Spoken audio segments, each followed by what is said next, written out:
simplement, je m'en tiens à l'Égypte, que je connais un petit peu. Ce qui est frappant en Égypte après la chute du régime Moubarak, c'est que finalement, ce sont rapidement les grands acteurs constitués qui ont dominé la question de l'exercice du pouvoir. C'est-à-dire, finalement, le seul mouvement qui avait une implantation populaire réelle, qui était le mouvement des frères musulmans, et puis l'armée et la justice, en fait, l'establishment égyptien. Et quand on regarde bien ce qui a suivi dans les années qui ont suivi la révolution égyptienne, il y a une sorte de cohabitation au pouvoir entre l'armée et le mouvement des frères musulmans qui s'est révélé être majoritaire lors des premières élections, qui a remporté à la fois les élections législatives puis par la suite les élections présidentielles, jusqu'à effectivement un règlement de compte, un affrontement entre ces deux nouveaux titulaires en fait, du pouvoir qui s'est déroulé en 2013 et qui s'est terminé effectivement, comme vous le disiez, au profit de l'establishment égyptien, et en particulier au profit du maréchal Sissi qui a mis en place un régime, il faut le dire, qui aujourd'hui est un régime beaucoup plus strict et beaucoup plus dur que celui que le régime Moubarak, en particulier le régime Moubarak dans ces dernières années, qui essayait d'être une sorte de dictature molle, évoluant ou donnant des gages par moment de pluralisme, de démocratie. On a actuellement un régime qui est beaucoup plus dur. Est-ce que ce phénomène de réaction est réellement surprenant? Bien sûr, il est très décevant quand on voit effectivement que des révolutionnaires aujourd'hui égyptiens sont derrière les barreaux pour plusieurs années. C'est vrai que c'est un petit peu navrant. En même temps, est-ce qu'il est surprenant dans les phénomènes politiques qu'on a pu connaître dans l'histoire, généralement, très souvent, tant les phénomènes révolutionnaires que même les vagues de démocratisation ont été suivis par des phénomènes réactionnaires et par des phénomènes de désillusion. Je pense simplement à la Révolution française. La Révolution française, ça dure 10 ans, mais au bout de 10 ans, on a un coup d'État, un régime autoritaire. Ceci dit, ce régime autoritaire n'est pas tout à fait de même nature que les régimes autoritaires qui ont précédé. C'est un régime, Napoléon, c'est un régime qui est fondé effectivement sur le code civil, sur des idées, en fait, qui sont des idées qui ont été des idées révolutionnaires, en particulier des idées nouvelles. Donc ce que je crois aussi, c'est que malgré tout et malgré l'impression qu'on peut en avoir, on n'a pas véritablement un retour en arrière pur et simple. Qu'il y a un certain nombre de changements qui sont passés, même si ces changements ont été étouffés, et que ces changements vont travailler les générations futures et qui produiront d'autres mouvements d'ouverture. Parce que quand on regarde certains régimes politiques à l'heure actuelle, et je pense en particulier au régime égyptien, c'est un régime qui me semble aussi très fragile par certains côtés. Et je ne suis pas sûr qu'il résolve les problèmes des Égyptiens dans les prochaines années. Vous savez qu'à l'heure actuelle, ce qui permet à l'Égypte de tenir, c'est une aide massive de l'Arabie Saoudite. 12 milliards d'euros. S'il n'y avait pas l'Arabie Saoudite, le régime égyptien ne pourrait pas vivre à l'heure actuelle. Bon. Donc tout ça montre aussi la fragilité de ce régime et que le problème n'est pas résolu pour autant et définitivement. Et donc d'autres phénomènes probablement suivront dans les prochaines années. Merci beaucoup. Maintenant, j'invite le responsable du département de sciences politiques, notre cher collègue Ivan Nachev, de prendre la place et de modérer la première session de cette journée. Merci beaucoup.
Джаном Благ, системата кризите на Европейския съюз, европейска конструкция или деконструкция. Заповядайте. Merci beaucoup, professeur Minchev. Merci à Petia Gordieva, à Philippe Todorov, à Anna Kristeva pour l'invitation. Toujours un plaisir de vous voir à Sofia. Donc, le sujet de notre relation, c'est les crises de la construction européenne, construction ou déconstruction européenne, point d'interrogation. Les points principaux de notre présentation vont s'articuler autour de ce concept de politisation de la construction européenne, vu au prisme des deux crises récentes de la construction européenne, qui sont les crises de l'euro et la crise des migrants. Et en conclusion, je vais proposer en fait le fait qu'il faudra, à mon avis, qu'il y ait une nouvelle approche dans la formulation des politiques européennes qui soit plus pragmatique. Et je vais expliquer les raisons et la manière dont ces raisons sont liées à mon propos. Donc les arguments principaux, c'est cette idée de politisation de la Constitution européenne qui reflète, qui marque selon certains auteurs un mouvement post-fonctionnaliste de la Constitution européenne. Là je fais référence à l'article récent de Hoog et Marx, publié en 2009. D'emblée, je dois dire que je ne partage pas totalement les points de vue de ces deux auteurs, dans la mesure où ceux-ci insistent surtout sur les conséquences négatives, sur les effets négatifs de cette politisation, alors que moi j'y vois aussi des effets positifs.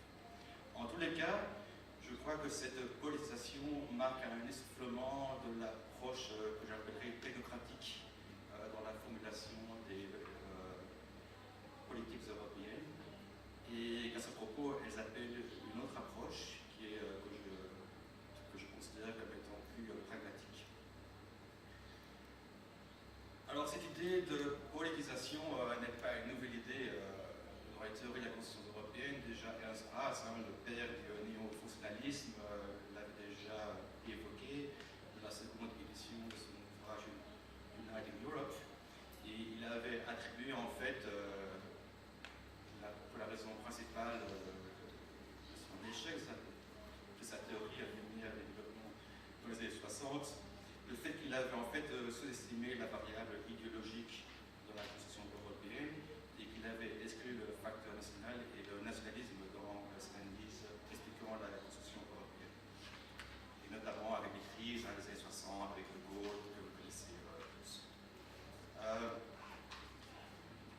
Donc c'est pas une bonne idée, mais c'est vrai que depuis le traité de Maastricht, et le phénomène s'est amplifié par la suite, c'est vrai qu'il y a eu une politisation croissante de la Constitution européenne, qui se traduit par une contestation croissante de celle-ci, de la Constitution européenne, dans les opinions publiques et aussi dans le jeu des compétitions entre les différents partis politiques au niveau de la politique intérieure.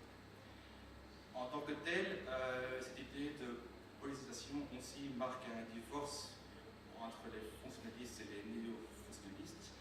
Sans entrer dans les détails, c'est clair que si on fait référence à l'approche Monnet, par exemple la fameuse méthode Monnet, était vraiment basée sur l'idée d'un rejet du politique, alors que les néo-fonctionnalistes considéraient que cette politisation peut avoir des effets positifs, la mesure où elle pouvait mobiliser les masses et créer une nouvelle allégeance au niveau européen.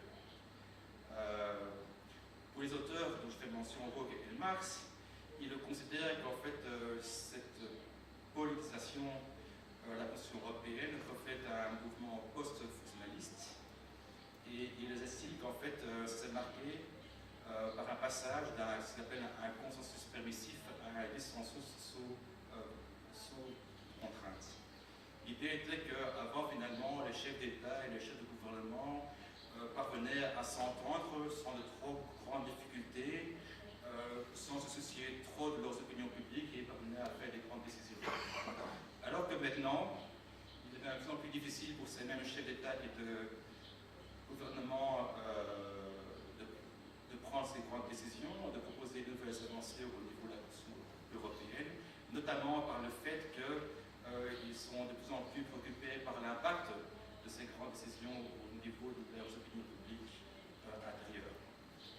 Et notamment cette politique des identités, des gens qui réagissent de plus en plus à ces progrès au niveau de la Constitution européenne.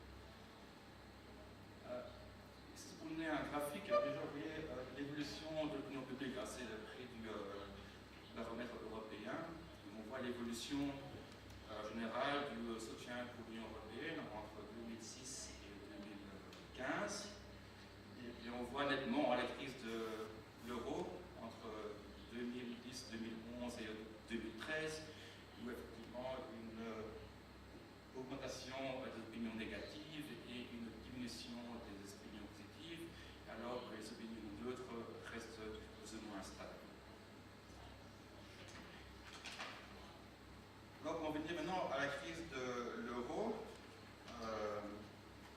Il est clair que cette crise de l'euro a reflété cette politisation qui était marquée par des manifestations, par des changements de gouvernement au niveau intérieur des États membres, par la victoire dans certains cas de partis qui remettent en cause les fondements de la Constitution européenne. J'ai fait un petit calcul. Entre 2010 et 2013, il y a eu 15 élections dans l'Union européenne. Sur ces 15 élections, il y en a eu 11 qui étaient des élections anticipées, donc qui vraiment témoignaient de cette crise. Seulement dans 2 cas, aux Pays-Bas et en Estonie, des coalitions au pouvoir ont été reconduites. Alors dans tous les autres cas, c'était de nouvelles coalitions qui ont émergé de ces élections.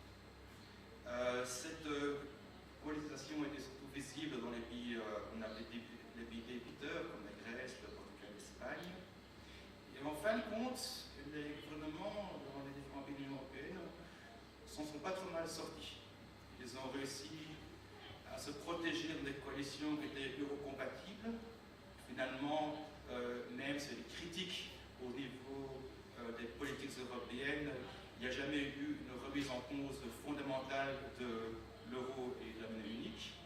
Ils ont aussi, sérieusement, ces mêmes gouvernements, évité la démocratie directe, les changements qui ont été opérés avec l'union bancaire, le pacte fiscal, qui ont été opérés finalement en utilisant une nouvelle procédure de révision des traités, l'article 48, la procédure de révision simplifiée, qui épargnait des ratifications parfois douloureuses au niveau domestique.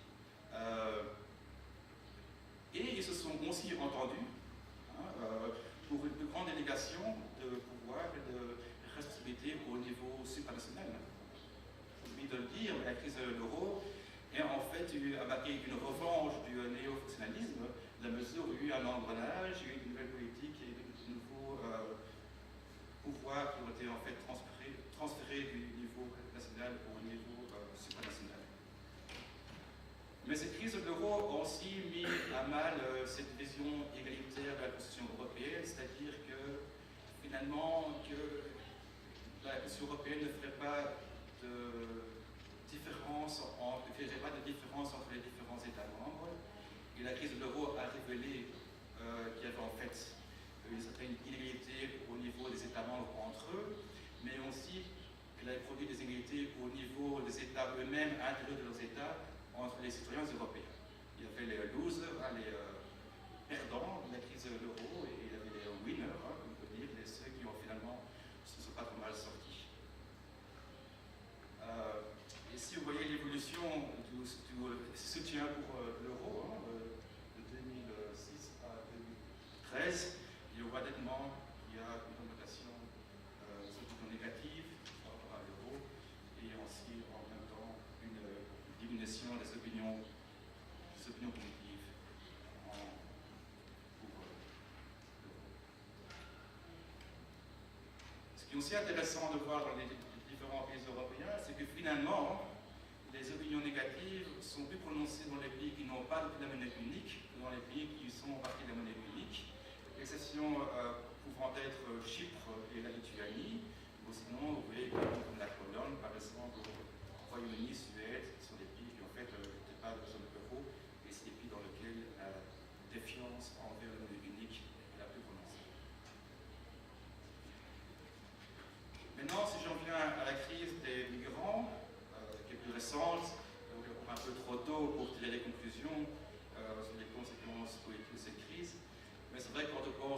élections en Pologne en octobre 2015, où la thématique de la politique des migrants est vraiment au centre des débats politiques, avec la victoire du PIS, a vraiment été un coup de semonce au niveau du support pour l'intégration européenne.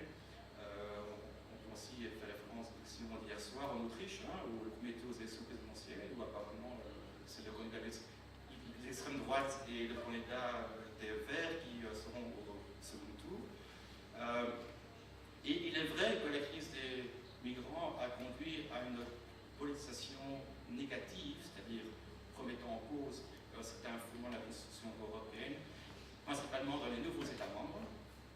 Et là, je laisse sur mes collègues Anthony Todorov, Petia, pour nous expliquer un peu plus en profondeur, mais c'est vrai qu'il y a, à mon avis, il y a des conditions politiques spécifiques dans les nouveaux membres qui expliquent que la crise des migrants ait provoqué de telles réactions négatives.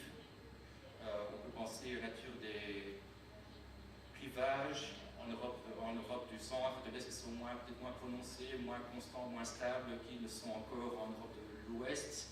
On peut penser aussi aux discours, aux agendas politiques qui sont un peu différents. Si on prend la France comme exemple, il y a quand même une extrême droite qui est identitaire, alors qu'une extrême gauche qui est moins identitaire et qui aussi défend l'idée de l'État protecteur, alors que dans les États d'Europe de l'Est et du Centre, ces deux phénomènes sont plus fusionnés au niveau de certains partis politiques. Les résultats de la crise des migrants, en tous les cas, a révélé des divisions plus profondes. Une tentation, j'appelle une tentation à la démocratie directe, c'est-à-dire du populisme dans sa version négative, c'est-à-dire de suivre un peu le flux, les opinions politiques au niveau domestique et de se justifier ou de légitimer certaines prises de position sur l'état supposé de l'opinion publique au niveau domestique. Je pense à la Hongrie et à d'autres pays d'Europe du centre et de l'Est. Et en même temps, à un échec relatif de la gestion technocratique au niveau européen. C'est clair qu'il y avait des plans qui étaient très rationnels, qui ont été proposés par la Commission européenne au niveau de distribution des quotas, etc., mais qui n'ont pas vraiment été convaincants. Et en tous les cas, on voit qu'il y a des problèmes, parce que même le vote de ces plans au Conseil a créé une certaine division entre les États membres, et il y a maintenant des États membres qui refusent de respecter en fait les décisions qui ont été prises au niveau européen. Et là, il y a un autre graphe, on voit vraiment cette année-ci la thématique de l'immigration qui est venue en tête des préoccupations des citoyens européens. Je crois que le même sondage qui a été fait il y a 2 ans, il y avait la situation économique et le chômage qui était en numéro 1, numéro 2, et l'immigration, je crois, était en numéro 4, numéro 5. Donc ça démontre l'évolution très rapide de l'opinion publique dans les États membres. Mais en même temps, et la note un peu plus positive, c'est qu'il y a quand même encore une majorité des citoyens européens qui prônent une approche européenne des problèmes d'immigration, même si celle-ci a un peu diminué. On est quand même dans de très très bons chiffres, 70%, c'est quand même pas mal. Donc tout n'est pas si noir, il y a quand même de l'espoir. Au niveau des leçons de ces crises, donc comme j'ai dit, ces crises ont révélé une politisation de la construction européenne. Bien sûr, ces effets négatifs, mais aussi ces effets positifs.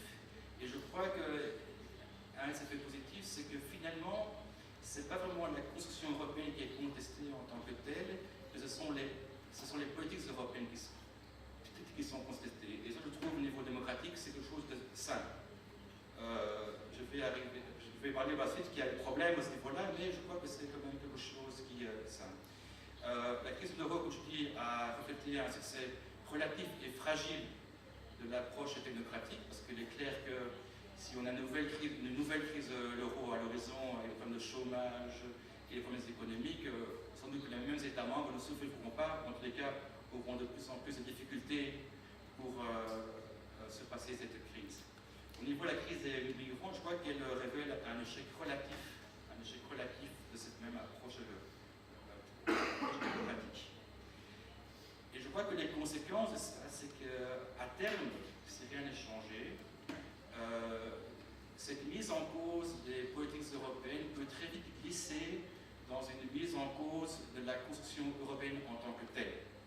Et là, c'est le danger principal que je veux voir.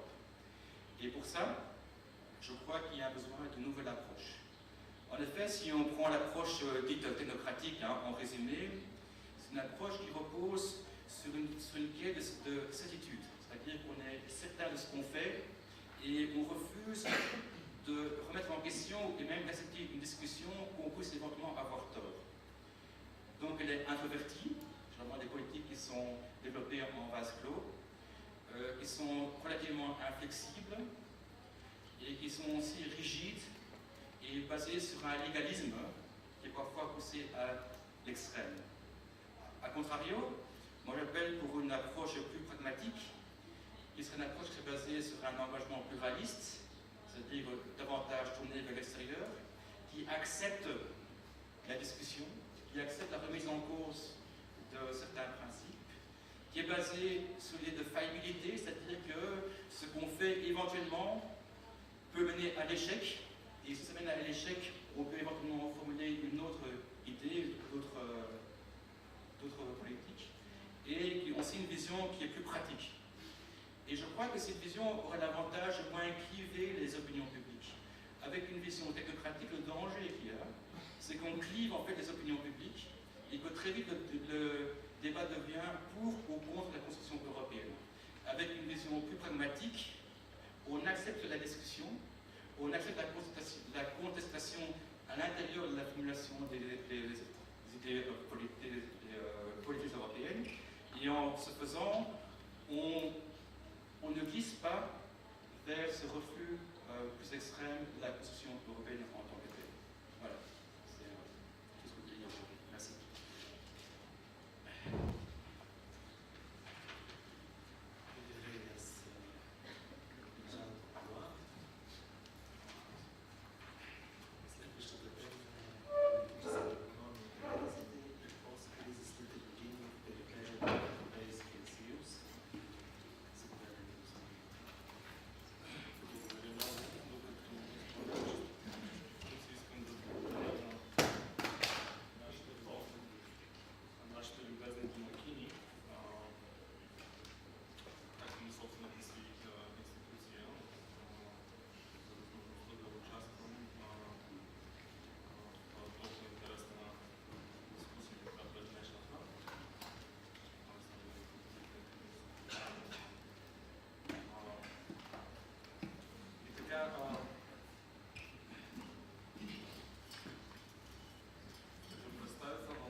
статия, която се нарича песимисти, оптимисти и българини, беше публикувана в списание The Economist, по простата причина, че аз съм представител на пресечната точка на представителите на политическите науки и на хората на младшата наука, малко определени икономистите. Особено съм доволен, че много релевантно подходихме с тематиката, започвайки от едно много широко загледано професор Марку, и ще си позволя да бъда адвокат на дявола, както казах днес, и да се опитам да направя един проект от професор Марку и професор Помола, и да се опитам да направя един паралел с кризите. Разбира се, моя времеви хоризонт ще бъде много по-къс, но ще вземем под внимание това, което те говориха за арабската пролет и в много по-широк географски диапазон, и ще се опитам да направя един паралел за това, което аз наричам периферията на Европейския съюз. Тук съм си избрал два конкретни случая, в случая България и Румъния, за да мога да демонстрирам какви паралели има.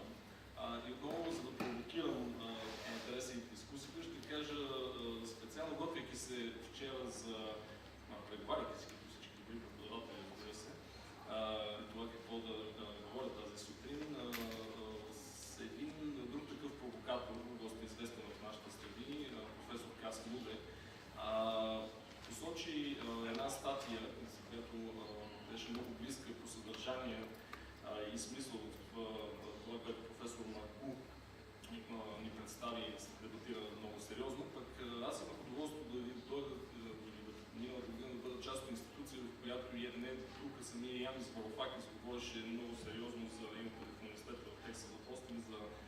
радикално новия Европейски съюз или прагматичния подход, за който ние говорихме, за липсата на душа и технократизъм. За това ще ми позволите да се опитам да ви напомня, че през 2011 година да направим една ретроспекция. Ще видим, че за личност на годината, което е една институция в англоязичния свят, беше избран не друга фигурата на протестиращия.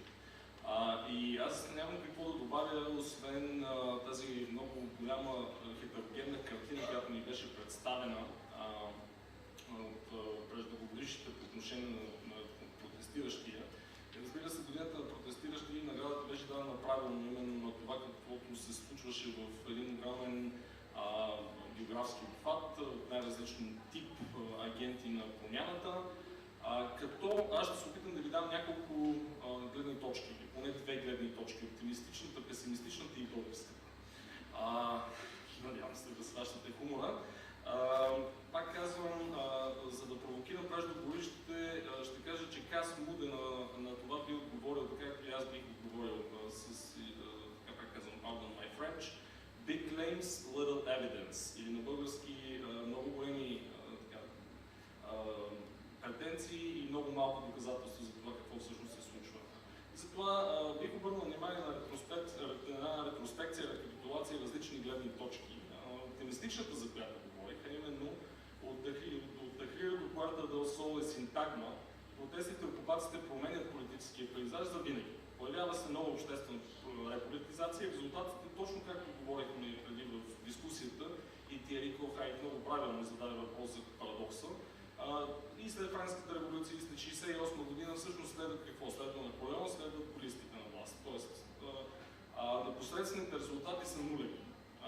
Но никой не може да оспори, че историческата промяна, както ми беше отговорено от професор Комбоа, настъпва необратимо. Въпросът е в каква посока. И тук, връщайки се, разбира се, аз бих го илюстрирал оптимистичното с, извинявайте отново не на френски, промяната е във въздуха, changes in the air, тя точно предстои. Въпросът е какво лице тя ще приеме. Особено пък е интересно за страни, които са в това, което аз наричам в периферията, вие наречете новодошлите, въпреки че ние източноевропейците сме изключително чувствителни на тази тема за новодошли, за нови и стари.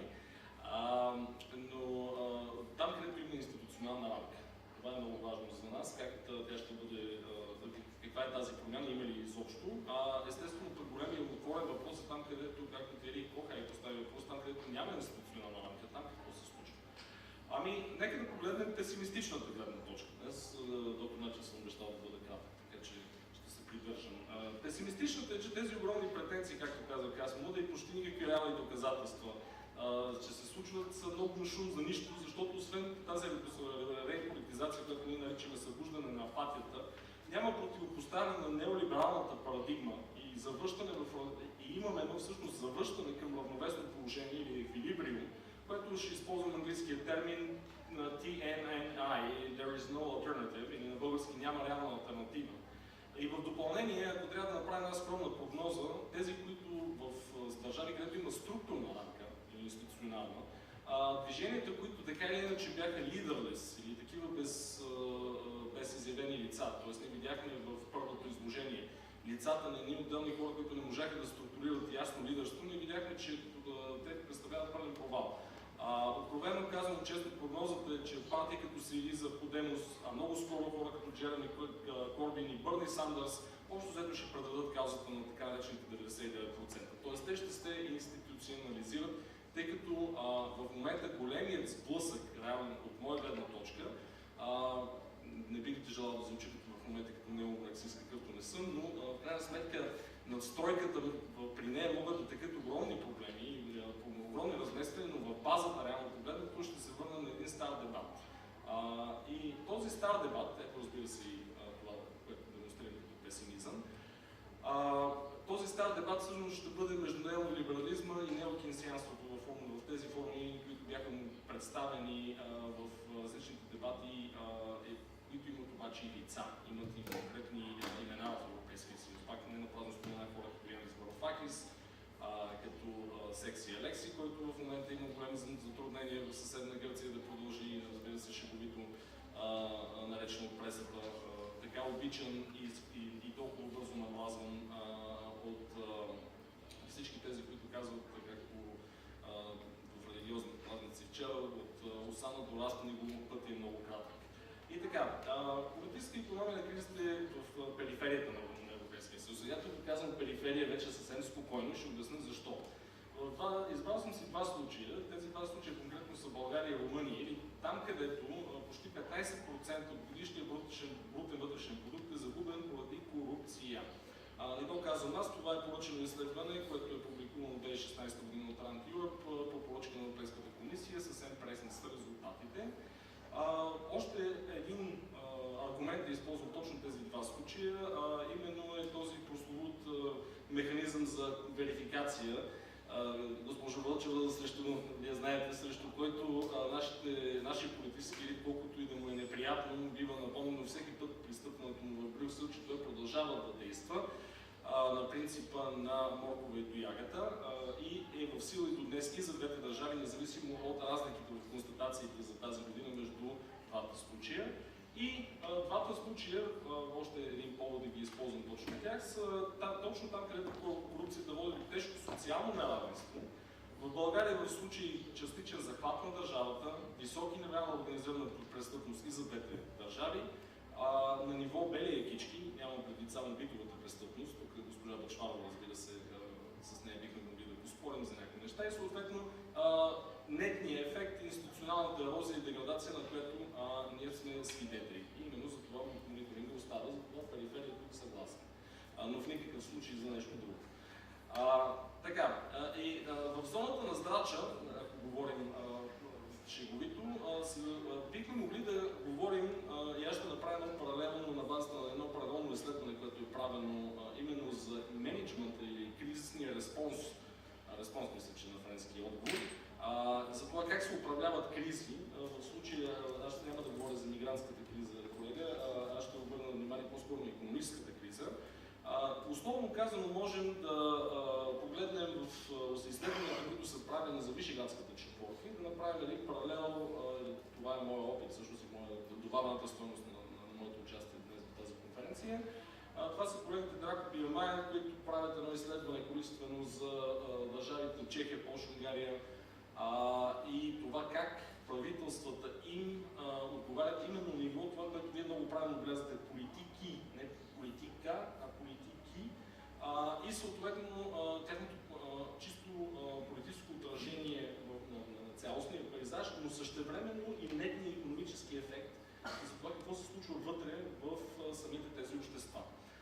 Условно, много грубо, с всичките кетери с парибус, както казваме ние икономистите, можем да ги разделим на два подхода при менеджмента на този кризис. Социал-демократически и неолиберален.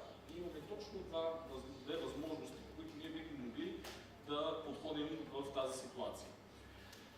Какви са приликите и разликите, наблюденията, защото, пак казвам, трябва да се вместим в кратко време и няма да ви заравим с числа. Наблюденията в приликите за двата случая, от България и Румъния, с тези от останалите бивши соцдържави, т.е. тези, които са вървяли с някаква сходна траектория, разбира се, ние сме абсолютно наясно, че това са условни сходни траектории.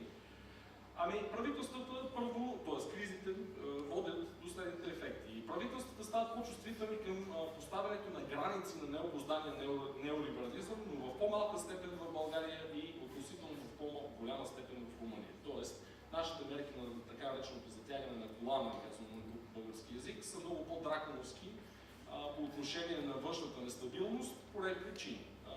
Ние, разбира се, от години наред съществуваме с един допълнителен механизъм, имам предвид валутния бond, съответно имаме допълнителни рестрикции, които дават или връзват, най-грубо казано, ръцете на политически елит да маневрира. Следващ ефект. Страхът от задлъжняване и задълбочаваща се икономическа дестабилизация поздава така наречените юзди на всякакви социал-демократически мотивирани стратегии, особено в по-голяма степен отново в България, по-малка степен в Румъния. Нетният позитивен ефект обаче е, че имаме ревитализация на публичните дебати относно данъчното облагане и данъчните тежести, а също така държавните разходи и социалните придобивки. Тоест връща се един разговор за същинските политики на политическите агенти на политическите партии, за подходите, това предполагам, че би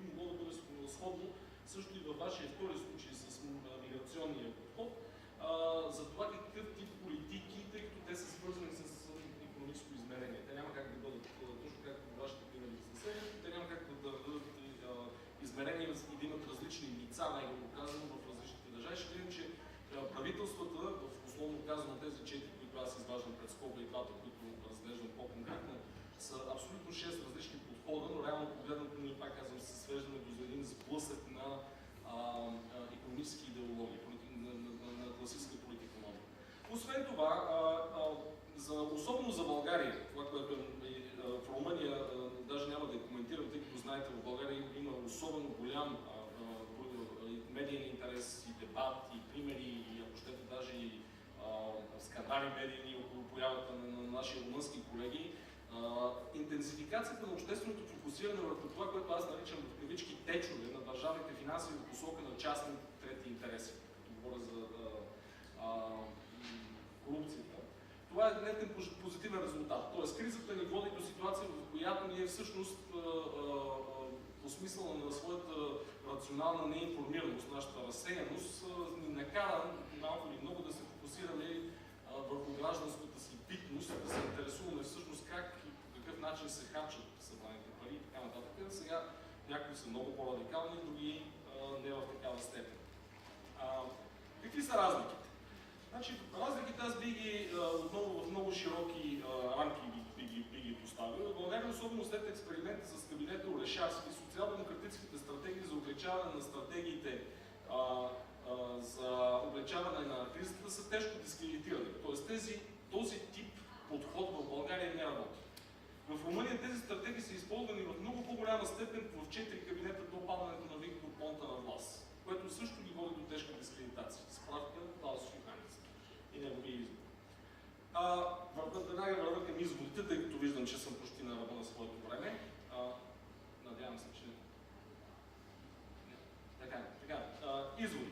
Значи, в двата случая икономическите кризи, съчетани с политическите ефекти, нетната увеличена политическа волатилност, а именно тази смяна на политическите елити и лутането, е сходна с предположенията на конвенционалната теория. Тоест, наистина, по време на такъв тип икономически трусове е много вероятно да падат правителства и да има една голяма ротация или въртележка и объркване в политически елит, които ще действат на системата проба-грешка между тези два подхода или търсенето на някакъв микс от политики. И в двата случая обаче не се наблюдава, забележете, в България и Румъния, за разлика от другите 4 държави, не се наблюдава особена креативност по отношение на търсенето или на имплементацията на алтернативни политики тип икономика на знанието или подобни. Вашия прагматичен подход, който е по-логичен, т.е. това, което Европейския съюз или стратегия 2020 търси от нас. Не, ние всъщност и двата случая се връщаме в едно консервативно състояние, в което се провеждат ожесточени дебати, които не се концентрират върху гранд стратегии за излизане от ситуацията на стагнация, по-скоро за преразпределение на бюджетните постъпления и на външните постъпления на разходите. Ние се караме за общото фиксираните числа, а не от това как да ги увеличим, най-грубо казано. И в двата визирани случаи, както и в останалите изследвани страни, се водят идеологически мотивирани политики за начин на реакция за сметка на прагматизма. Тоест, ние не търсим прагматичен подход, ние твърдо следваме една идеологическа линия с оглед на това дали ще се харесаме или няма да се харесаме, забележете, на това, което ние считаме като ядро. Разбирайте, Брюксел или Германия и Франция като локомотив на Съюза, но не и прагматиката, която ние имаме. Знам последна минута. Нетен резултат, чисто политически. Това е моят голям извод за деня. Остър завой към популизъм. И в установените играчи, и в тези, които се опитват да успорят.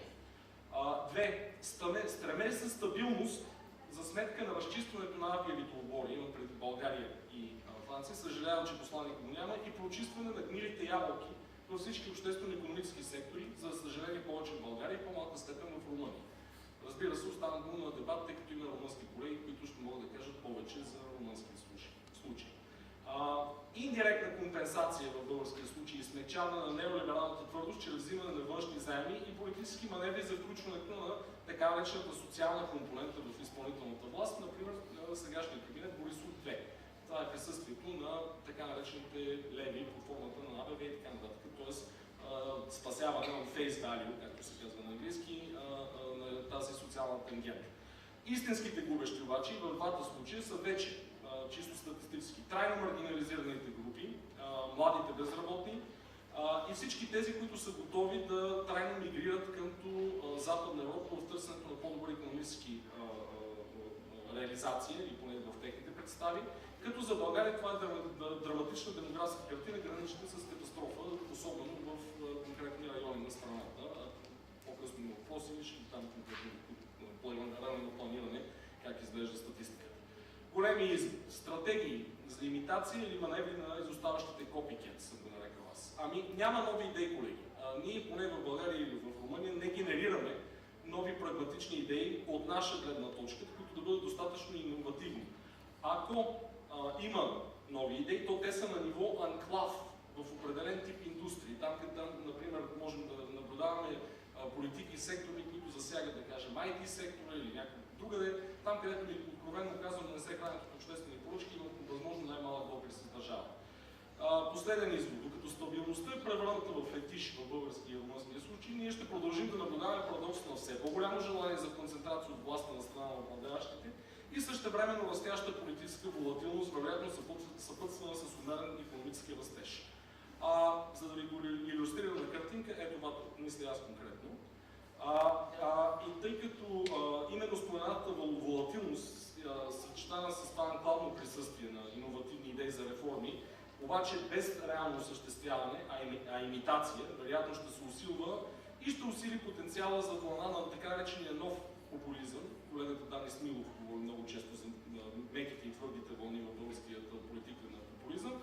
И на нас определено ни предстои нова вълна на популистски движения и проекти, те са в in the making, както се казва, които определено ще дадат възможност на тези губещи, за които аз споменах, да се превърнат в горивото на подкрепа, ако щете, на формации, които откровено казано ще бъдат много далече от вашия радикален, от вашия прагматичен подход за решаване на кризите, включително и мигрантската, и ще бъдат много далеч от това, което аз наричам здравият разум в постмодерна Европа. Благодаря за вниманието. Благодаря и аз, доктор Аврамов. Неговата една минута става обикновено 5 минути, но да дадем думата на нашия последен дискутант, Катя Христова, Вълчева система Европа и кризите, въпроси на солидарност и управление. Заповядайте.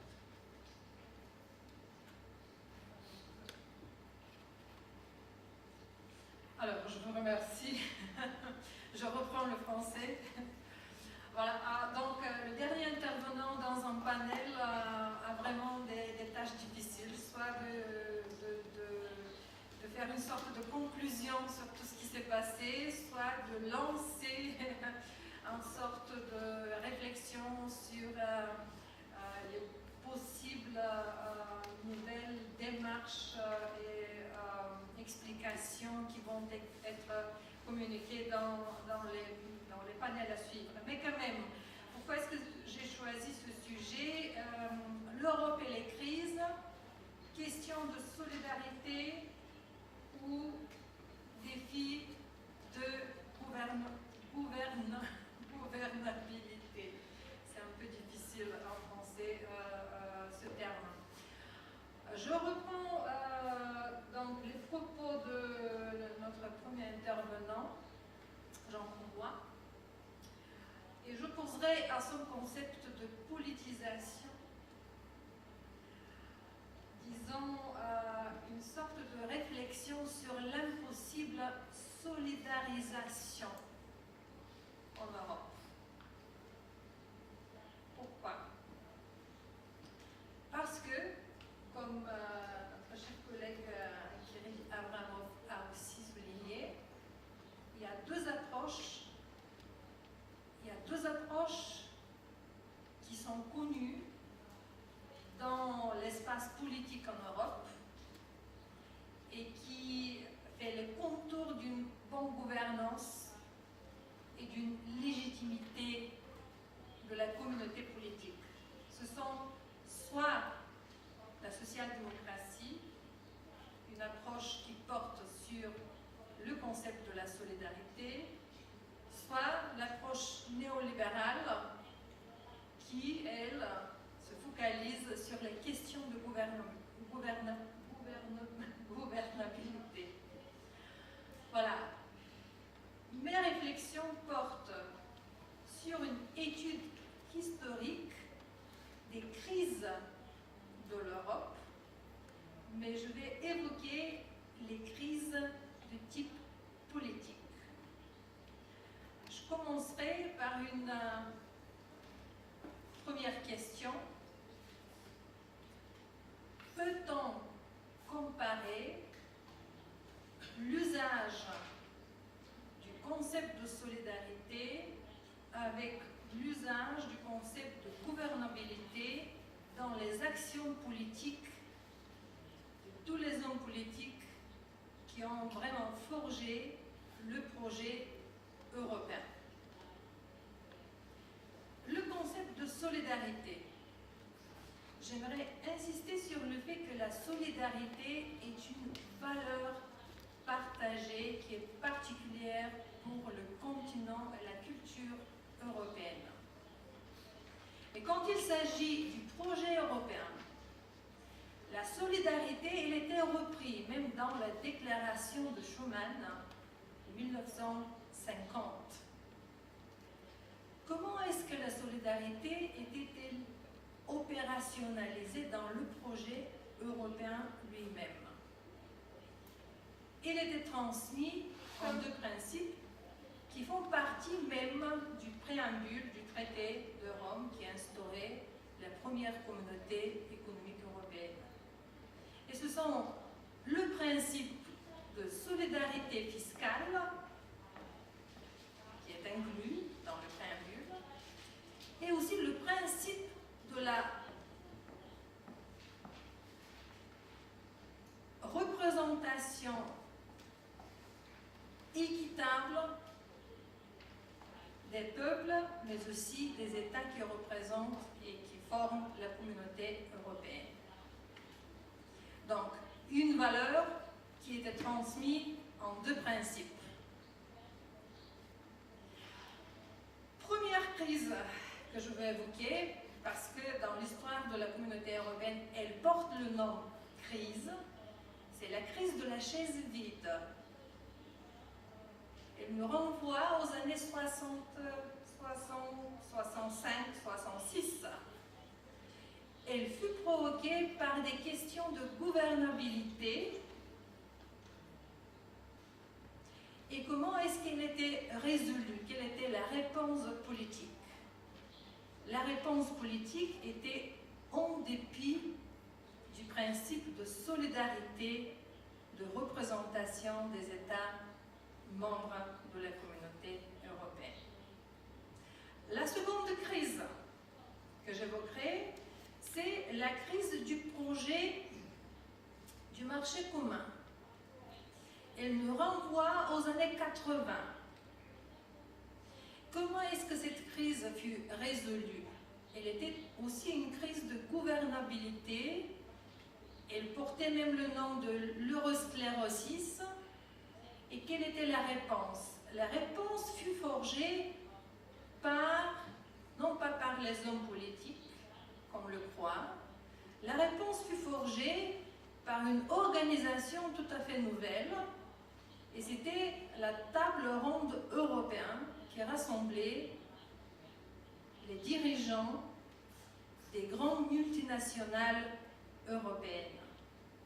En effet, la réponse politique, la décision politique qui suivait le concept de la table ronde européenne était en quelque sorte une décision qu'on ne pouvait pas prendre dans le contexte où une organisation qui représentait le courant néolibéral a vraiment poussé la relance du processus d'intégration européenne.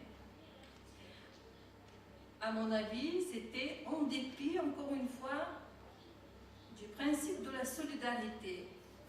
Parce que même avec les mécanismes compensatoires que le président de la Commission européenne à cette époque, Jacques Delors, il a lancé des mécanismes compensatoires en tant que le dialogue social, mais quand même la solidarité, elle restait toujours surmontée par le besoin d'une meilleure gouvernabilité du processus d'intégration économique. La troisième crise, je la nommerai la crise de taille et de nature. C'était la crise à la fin des années 80, tout de suite après la chute des régimes communistes. Quelle était la réponse à cette époque? La décision politique était de vraiment créer une union politique. Donc on a commencé à établir les instruments pour la création d'une communauté politique. Mais le noyau de ces réponses était la création de la citoyenneté européenne, un certain surlégalisme, je dirais, si je peux reprendre les mots de Jean Combois. Quelle sorte de lien entre le corpus de cette citoyenneté européenne qui fut institutionnalisée et les valeurs de solidarité? Presque aucune influence. La quatrième et la dernière crise, c'est la crise constitutionnelle, qui d'ailleurs était aussi difficile à surmonter qu'il fallait quand même réviser encore une fois les traités de l'Union européenne. Cette dernière crise, elle est vraiment la crise qui persiste, et c'est la crise de légitimité de la construction européenne. Quelle était la réponse politique?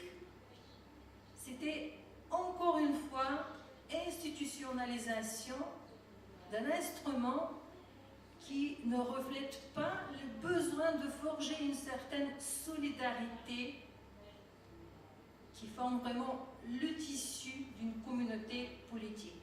La réponse, c'est l'initiative européenne des citoyens, une sorte de mécanisme législatif, mais qui n'amène pas les citoyens à vraiment forger une solidarité renforcée, parce que l'instrument de cette initiative ne comprend pas des éléments de délibération, ne répond pas aux besoins qui fut déjà souligné par Habermas, le besoin de former un espace public européen. Donc cette brève revue de 4 crises politiques, non pas économiques, non pas liées au fonctionnement de la zone euro, non pas liées aux problématiques de différentes politiques de l'Union européenne, par exemple la politique de migration, etc., etc. Les grandes crises politiques de la construction européenne furent décidées, furent ménagées, furent gérées par, à mon avis, une hyperproduction de ce que Michel Debré nomme des impasses institutionnelles, qui n'apportent presque rien à ce besoin de vraiment européaniser la protestation, qui est aussi essentielle pour le bon fonctionnement d'une communauté politique. Je m'arrête là parce que je pense que j'ai quand même dressé de bonnes questions de réflexion à la fin de ce panel. Merci. Благодаря и аз на Катя. Много кризи, много въпроси. Все пак, оставащите 10 минути, може би ще имате възможност да зададете още въпроси и да получите отговор на тях от нашите трима колеги. Заповядайте.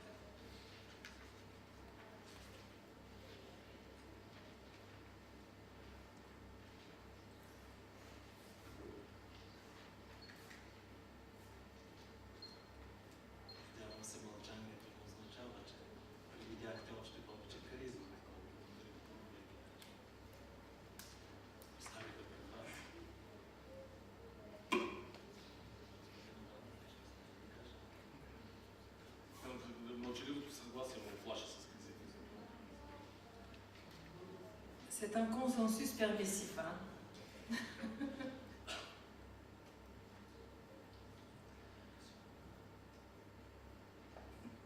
Peut-être moi j'ai une question pour les deux orateurs. Ce qui me frappe dans ces crises que l'Union européenne a traversées, c'est une espèce d'absence de rationalité économique.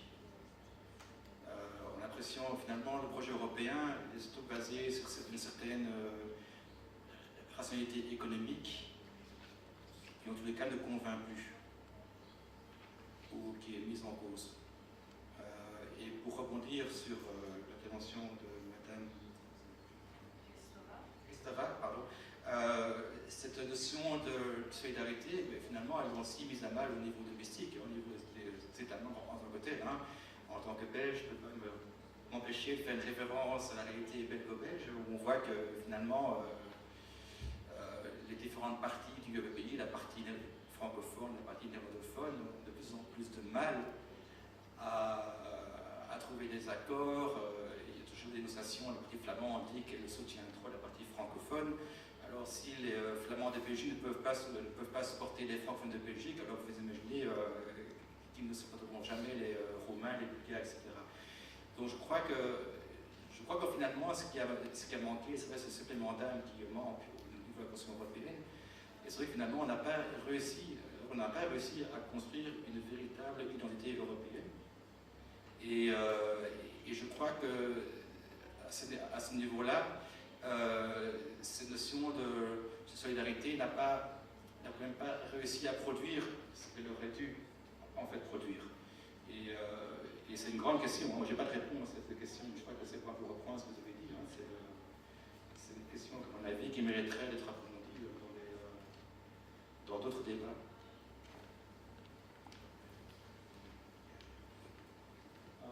Благодаря. Аз ще си позволя съвсем кратка ремарка. Поразителна е липсата на икономическа рационалност в някои случаи, независимо, че би следвало да има такава. Аз пак казвам, тези два случаи, за които аз говорих, опитите бяха тежко дискредитирани, независимо, че в никакъв случай неокенсианските инструменти не са такива, които не биха дали добри плодове. Но очевидно елитите, които ги употребиха за собствени цели, много краткосрочно при това, бяха много идеологически мотивирани и тяхната икономическа рационалност се загуби. Не, че обратното в момента не е вярно. В българския случай се случва точно обратното. Ние продължаваме да си позволяваме да разхлапваме колона, взимайки заеми, за да облегчаваме шокове, идващи отвън и отвътре, очакване на някаква нестабилност. И съвсем кратко за солидарността. Преди около месец имаше отговор от наш български колега Иван Кръстев в Нью Йорк Таймс статия по отношение на солидарността, защо Източна Европа не разбира Западна Европа. Аз не искам да навлизам изобщо в тази тема. Неговият отговор е, който малко се различава от това, което аз бих отговорил, но опит за отговор за криза номер 2, която ви поставихте за миграцията. Отказът на източноевропейците да бъдат солидарни с западноевропейския подход на изграждането на обща европейска идентичност, разбирайки отказа от квотна система, специално за страни като Унгария и супер острата реакция на полското правителство, които не желаят да приемат тази миграционна и бежанска вълна.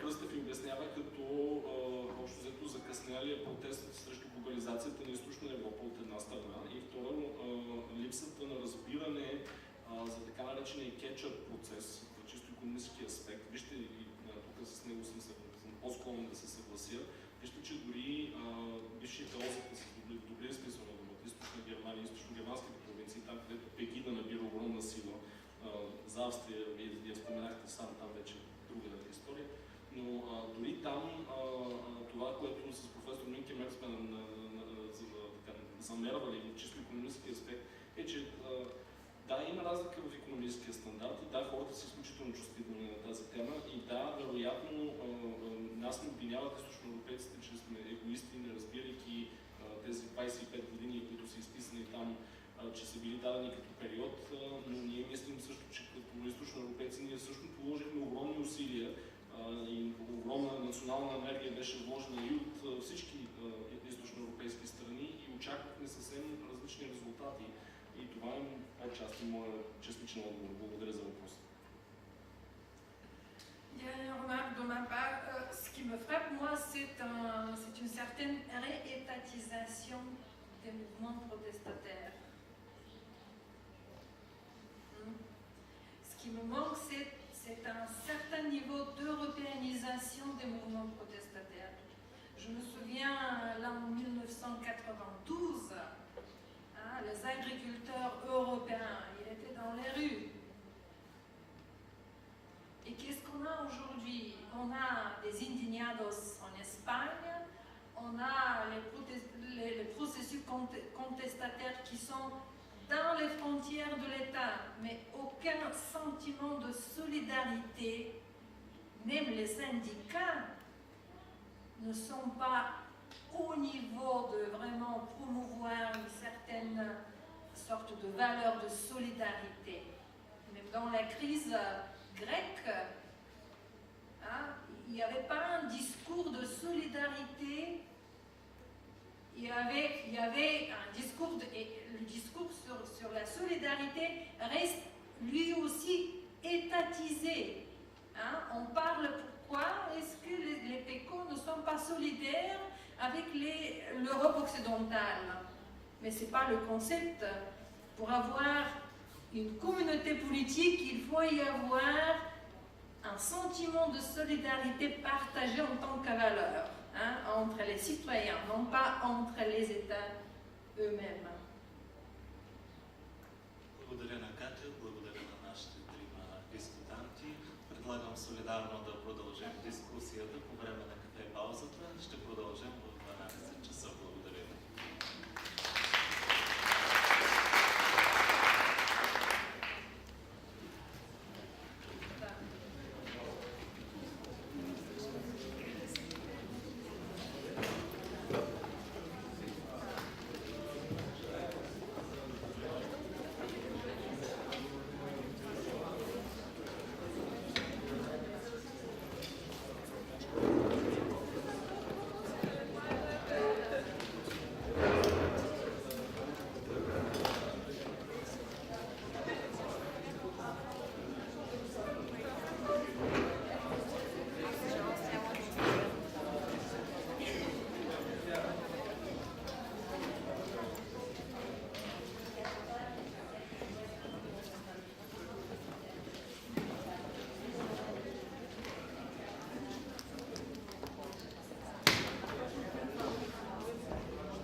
Тимонечко.